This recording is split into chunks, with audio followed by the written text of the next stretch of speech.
Ang pelikulang ikukwento ko sa inyo ay tungkol sa isang simpleng farmer na nag-aalaga ng mga bubuyog at kung paano niya ipaghihiganti ang mga taong nabiktima mula sa isang malaking sindikato ng online phishing scam. Pero bago tayo magsimula, ay iniimbitahan ko muna kayong mag-like at mag-subscribe sa aming channel. Maraming salamat po.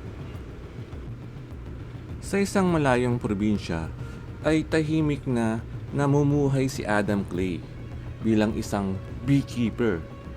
Binebenta niya iyong mga honey na kanyang nakukuha mula sa mga bubuyog. Si Mrs. Parker ay ang kanyang mabait na landlady na nagparenta ng kanyang lupain kay Adam.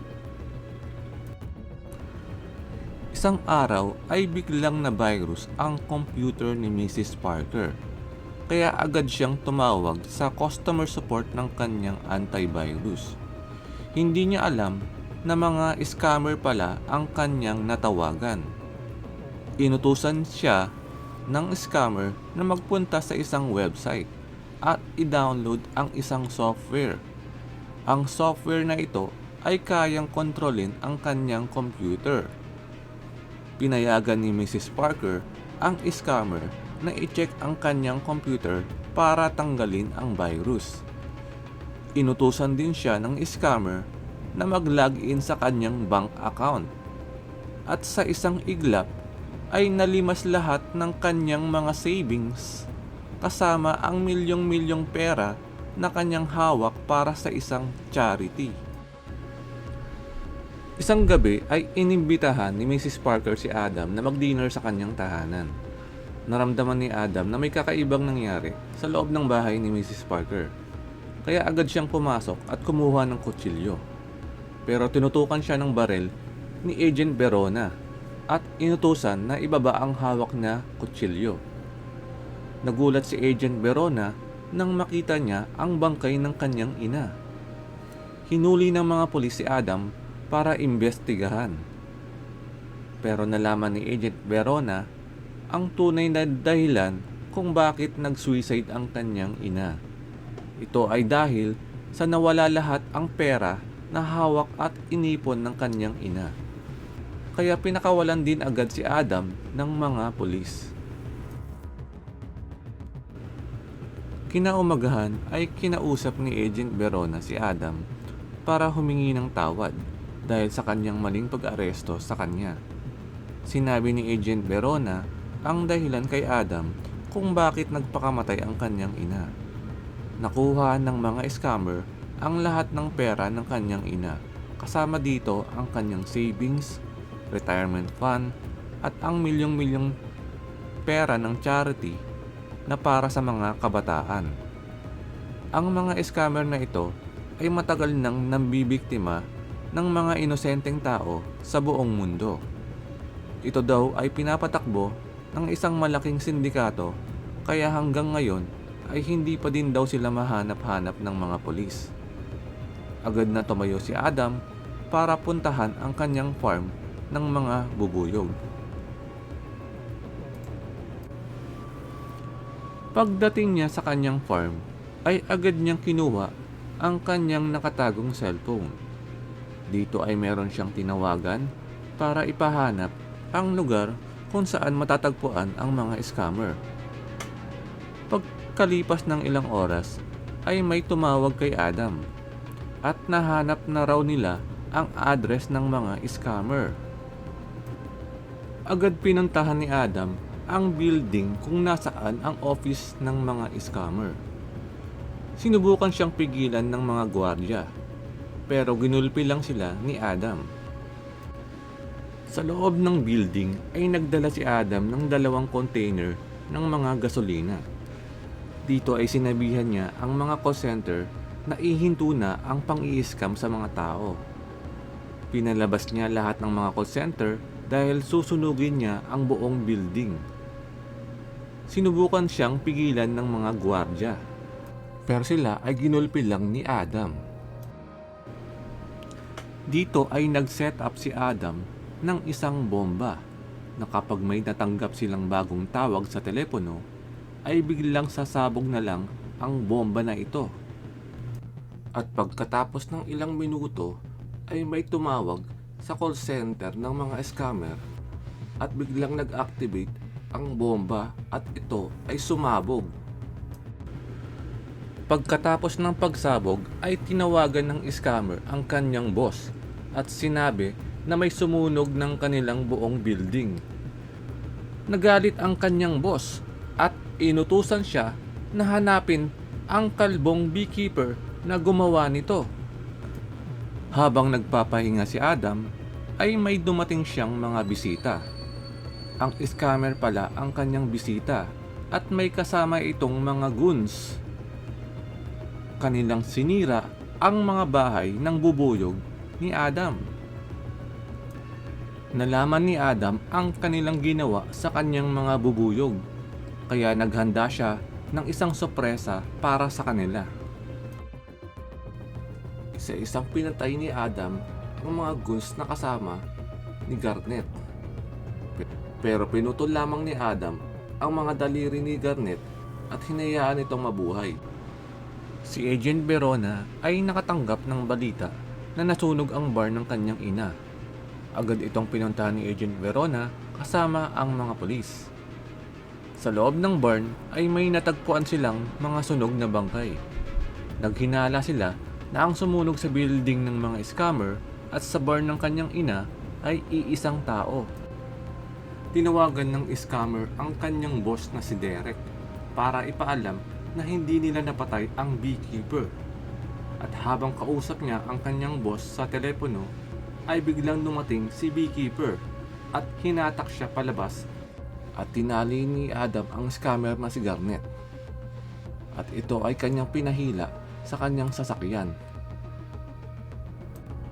At si Garnet ay nahulog sa ilalim ng tulay. Kinuha ni Adam ang cellphone ni Garnet at kinausap ang kanyang boss at sinabihan ito na magtago na dahil siya na ang isusunod ni Adam. Sa sobrang takot ni Derek ay humingi siya ng tulong sa head ng security ng kanyang ina na si Wallace. Si Wallace ay dating direktor ng CIA. Ang sabi ni Wallace kay Derek ay hindi niya dapat ginalit ang isang beekeeper dahil sobrang delikadong kalabanin ang isang taong tulad ng beekeeper. Si Wallace ay tinawagan ni Jessica na siyang nanay ni Derek. Humingi ng tulong si Jessica kay Wallace na tulungan ng kanyang anak na si Derek. Tinawagan agad ni Wallace ang kanyang kaibigan sa CIA na si Janet para tanungin kung meron silang kilalang beekeeper na kalbo. Ang mga beekeeper pala ay ang mga taong nagtatrabaho din sa CIA bilang kanilang mga assassin. Ang sabi ni Janet ay matagal nang nag-retired ang hinahanap niya na beekeeper. At para matulungan si Wallace, inutos ni Janet sa bagong beekeeper na patayin na si Adam. Habang nagpapagas si Adam, ay dumating ang assassin na pinadala ng CIA. Ang assassin na ito ay isa ring beekeeper at ang kanyang pangalan ay Anna. Pero siya ay napatay at sinunog ni Adam. Pinutol ni Adam ang daliri ng babaeng beekeeper na si Anna at kanyang kinuha ang susi ng kotse ng isang lalaki. Tumawag si Janet kay Wallace at sinabi na nabigo silang patayin si Adam at wala na siyang maibibigay na tulong pa kay Wallace. Dito ay pinuntahan ni Adam ang hideout ng babaeng beekeeper. Dito ay ginamit niya ang computer para kumuha ng mga impormasyon tungkol sa mga scammer. Kumuha din siya ng mga armas na kanyang gagamitin para labanan ang sindikato. Dito ay nireport ni Agent Verona sa kanyang boss na si Adam pala ay isang miyembro ng grupo na tinatawag na Beekeepers. At ang sunod na target ni Adam ay ang malaking opisina ng mga scammer na nasa Boston.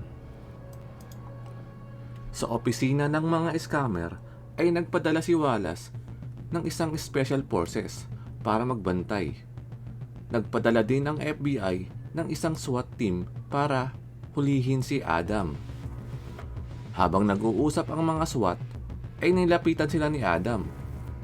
Sinubukan ng mga SWAT na pigilan si Adam pero sila ay nabigo at si Adam ay nakapasok sa loob ng building. Inutusan ni Derek ang head ng security ni Wallace na magbantay na lamang sa labas at hayaan na mang-scam ang kanyang mga empleyado. Hindi nila alam na nasa loob na pala ng opisina si Adam.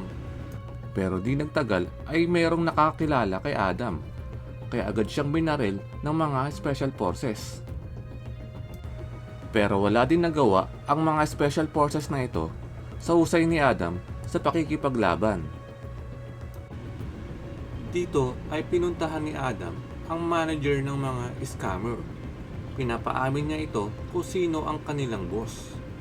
Pero ayaw sabihin ng manager kung sino ang kanyang boss dahil ang pamilya ng kanyang boss ay talagang makapangyarihan.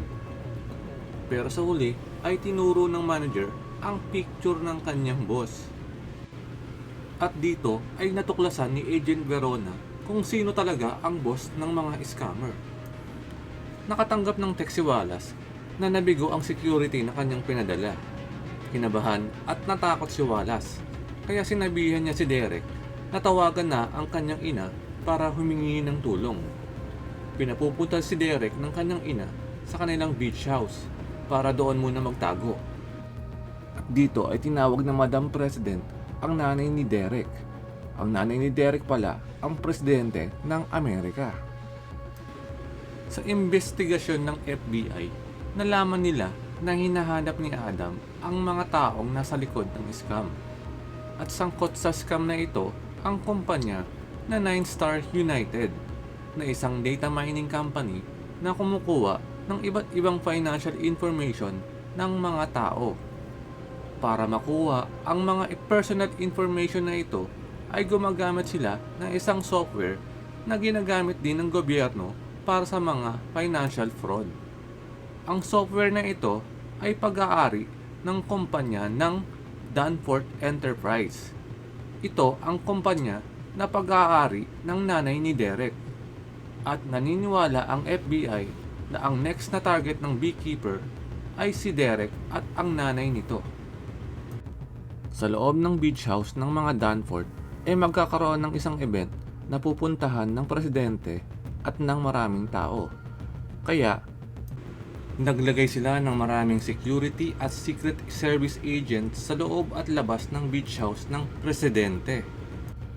At dito ay dumating na ang presidente sakay ng isang helicopter. At para makapasok sa loob ng beach house, ay dumaan si Adam sa loob ng isang tunnel at lumabas siya sa isang manhole. Dito ay nagpanggap si Derek bilang isang secret service agent. Naglagay si Derek ng mga bomba sa ilang sasakyan ng mga SWAT at siya ay nagpalit ng damit para makapasok siya sa loob ng party. Dito ay kinausap ng direktor ng FBI ang presidente at ang kanyang anak na si Derek. Tinanong si Derek kung may kinalaman ba siya sa dalawang kumpanya na United Data Group at 9-Star United. At umamin si Derek na nag-invest siya sa dalawang kumpanya na ito. At biglang nagpakita si Adam kay Agent Verona. Si Adam ay nahuli ni Lazarus, pero sinadya pala ni Adam na magpahuli.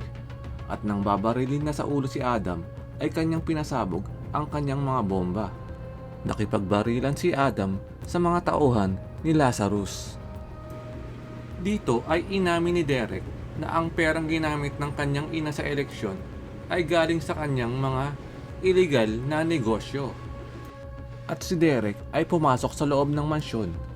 Pero sa loob ay pinigilan siya ng maraming SWAT at ng maraming mga mercenaryong tauhan ni Lazarus.